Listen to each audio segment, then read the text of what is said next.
The history of how this renowned spirit came to be and was exported across the globe is documented in the Diageo archive. Here, the origins of Tanqueray gin are captured in original handwritten recipes. For Joanne McKercher, managing this extensive archive is a dream. Now let's go back to the man of the hour, the man of many centuries, Charles Tanqueray. He must have been a really fascinating gentleman. What was he like? The great thing about Charles is that we actually know quite a lot about him. So when he was at school, he was really interested in science, and that was his passion. So those were the subjects that he excelled in. But his family route wasn't what you would have expected him to then follow, because his father, his grandfather and his great uncle were all in the church. They were clergymen. So you might have expected that Charles would have gone down that road. But he decided to buck that trend and actually follow his passion, and that's why he became a gin distiller. So in 1830, him and his brother began working at a gin distillery, and this is the earliest thing that we have in the archive collection for Charles Tanqueray & Co. That is fascinating. Joanne has a personal history with this building, as her grandfather worked here in the whiskey trade. But her focus is gin, and working with a team to identify new trends and develop the brand using the wealth of knowledge in these papers. So, Joanne, these are originals, not replicas. Yeah, everything in here is original, so you really are touching a little piece of Tanqueray history when you come down these shelves. And I'll show you something here, actually. This book is really very special. So in here, we have all of the information and all of the company decisions that would have been made about Tanqueray. So this is what I would read to understand what the brand did, why they decided to do things. So everything from introducing a new brand, putting it into a new market. So maybe in here you'll find the first evidence of Tanqueray being shipped to South Africa. Wow. Joanne, this is so fascinating. I feel like a kid in a candy store, a different kind of candy store, but I'm learning so much. Now, Tanqueray must have won many awards before the ones I've come to know. Yeah, it has. So to be honest, Tanqueray's won over 130 awards in its lifetime, and they are just amazing to see, and all because it's such an unmistakably amazing gin. The one for me that really resonates is the fact that we have won. We've been voted best gin by the bartending community for 5 years in a row, because really that's the stamp of approval that you want, bartender's favourite gin. Yeah. But you can see why. I mean, when you look at things like this, so I can pop this back. This is Charles Tanqueray's son's recipe book. Wow. So this is why we are winning these awards, because of the attention to detail and the attention that they are paying to what is going into that bottle. That is amazing. So we can't show you the original Tanqueray recipe. I was just going to ask. Sorry, so where is the original Tanqueray recipe? Is it anywhere here? Definitely can't tell you where it is. It's in here somewhere, but I can't show you it. And the reason for that is actually quite special. It's because the recipe really hasn't changed.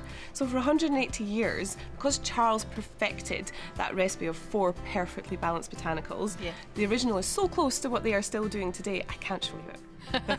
Next time, guys, next time. At least we get to still enjoy the amazing drink, right?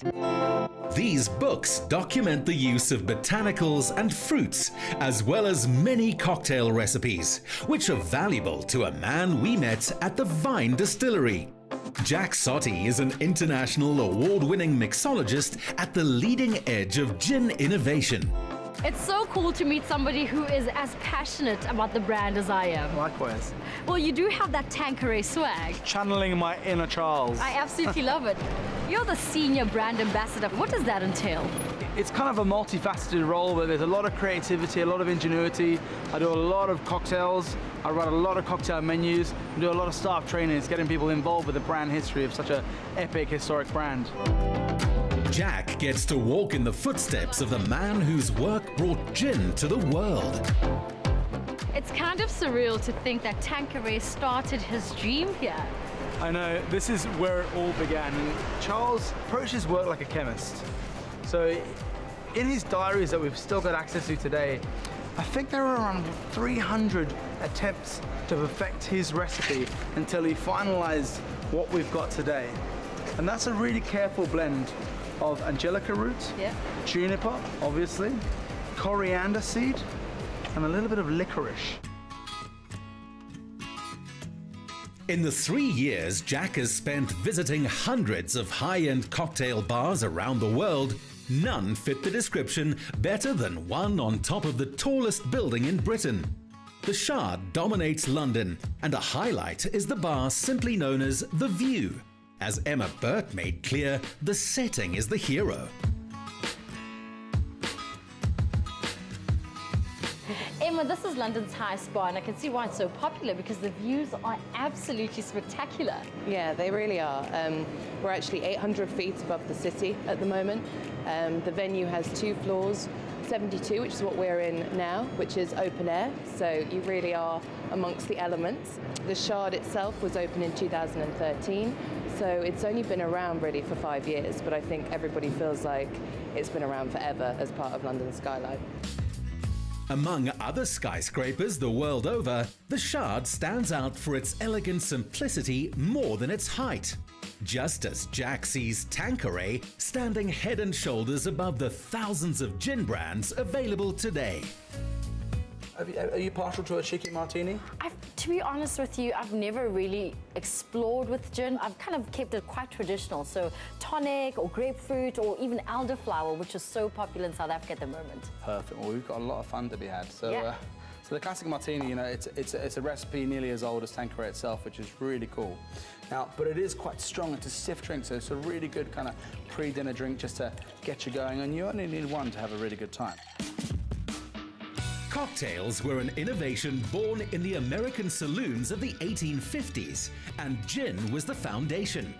After a period of prohibition in the United States ended in the 1930s, it's said the very first cocktail served at a party in the White House was a martini. That is light, simple, and not overpowering, but just perfect. I love anything pickle, so this is going to be just the thing that's going to end it for me. Wow. So we've made our Tanqueray London Dry cocktail.